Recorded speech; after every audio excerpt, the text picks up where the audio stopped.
Nous pouvons affirmer avec certitude que les démons sont les messagers ou les serviteurs de Satan.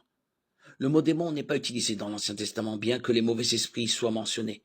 Mais à l'époque du Nouveau Testament, les théologiens juifs avaient déjà beaucoup spéculé à leur sujet. Le concept de démon ou de mauvais esprit était également répandu dans d'autres pensées religieuses de l'époque.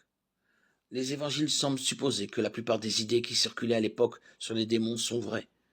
Nous voyons Jésus chasser des démons, par exemple Matthieu 8, 28, 33, et nous voyons qu'ils sont souvent responsables de maladies physiques que Jésus guérit en chassant le démon, par exemple dans Matthieu 9, 33.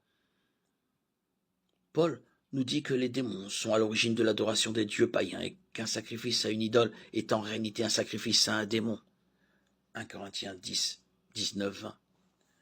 Lorsqu'il y a des lacunes dans nos connaissances, il est naturel de vouloir les combler. Cependant, dans le cas de la connaissance des démons, il y a beaucoup de spéculations infondées, parfois obscures. Nous savons que les démons sont des esprits mauvais, qui, de concert avec Satan et suivant ses directives, font la guerre à Dieu et à l'humanité.